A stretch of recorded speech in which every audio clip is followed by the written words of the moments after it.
And there are some words of advice from Paul Smith, a former challenger. Okay. And he didn't hold back on AJ changing trainers from Ben Davidson.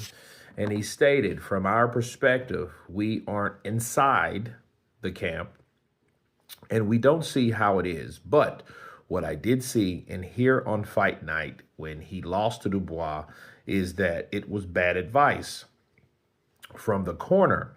Ben Davidson is a good trainer, and he has come out and admitted about the advice, but telling him to go for it when Dubois is still alive in the fight.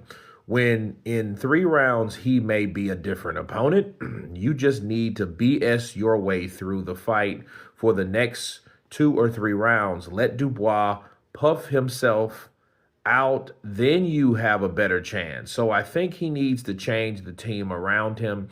I think he needs to get another good trainer. Paul Smith. And let me counterpunch.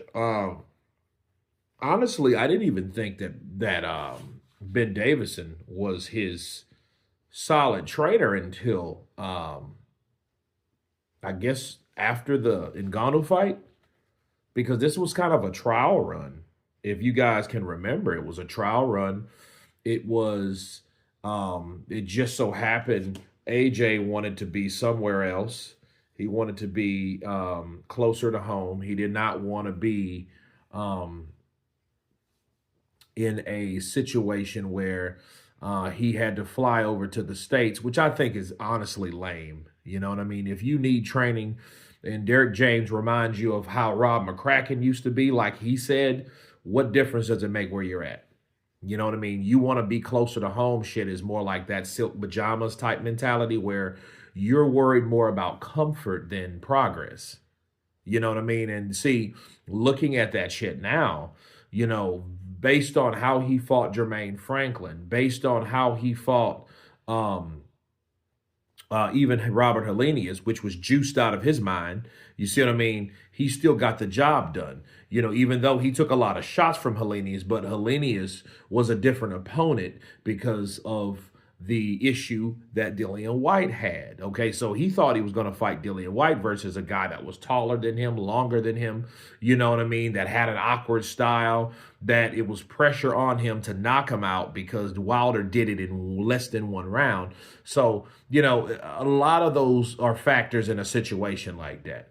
But still, there was no reason, you know, to get rid of Derek James. It's just nobody cared because at that point, Derek James was losing fighters left and right. You know, first Errol Spence, then Ryan Garcia, then, you know what I mean? You know, Frank just got beat by, Javante Tank Davis got knocked out badly. So, you know, it is what it is when you talk about those type of things. But I do agree with Paul Smith. You know, Ben Davidson did give him some wrong information. However, you know, at what point do you blame Ben versus what point do you blame AJ? Because see, AJ sure rolled the dice, but at the same time, he did not tell him to drop his hands. However, okay, it's the coach's responsibility to keep reiterating what you see. And what Ben didn't see, which surprises me, is he didn't see how AJ would throw these shots and leave his other half of his body wide open. Why would you leave yourself open with throwing punches like that with your hands down? Any coach that saw that shit, and I'm talking about Abel Sanchez, I'm talking about Robert Garcia, I'm talking about Derek James, I'm talking about Michael Hunter, I'm talking about Ronnie Shields, I'm talking about the lot of them.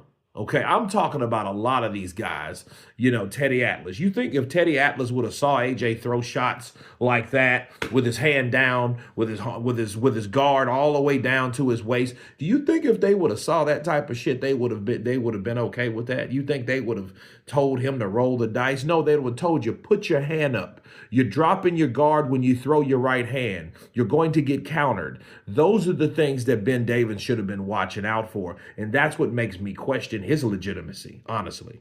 Because how many times did he do that? And it wasn't just that fight. It was the Ngannou fight as well. It was the Otto Weiland fight as well. So you had all these times to see AJ fuck up, do the same thing, make the same flaws, and you were okay with it. That's the problem I'm having with Ben Davidson. You know what I mean? It's not the advice. It was the refusal to ridicule or to correct AJ, with what he was doing wrong. He needed to correct him. He needed to reprimand him like, yo, what are you doing?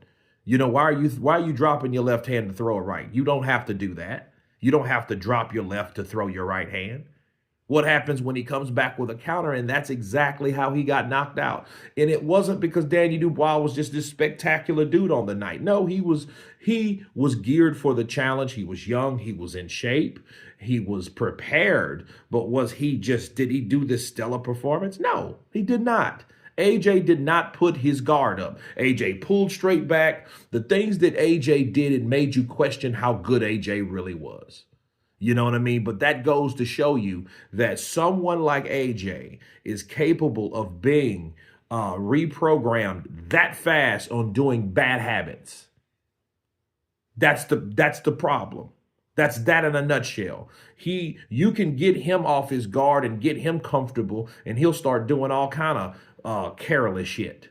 Honestly, that's exactly what he did. And with Ben Davidson, he had the Otto Weiland fight. He had the Francis Ngannou fight, and it failed his ass in the Dubois fight because you're fighting someone not only that's worried about what's coming back, he's also having his guard up, and he's on the attack.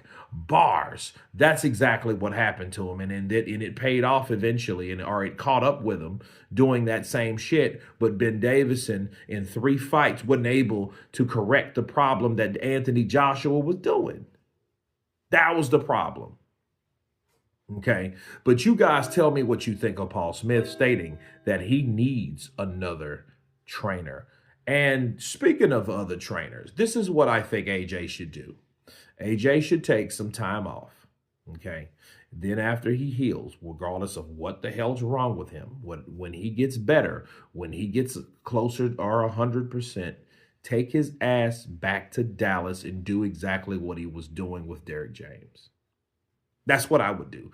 I would, at some point, I understand the issue with Robert Garcia. And even Robert said the things that AJ and his team wanted him to do, he didn't want to do, and he wanted to walk out at times. So there had to be some type of prima donna shit going on anyway.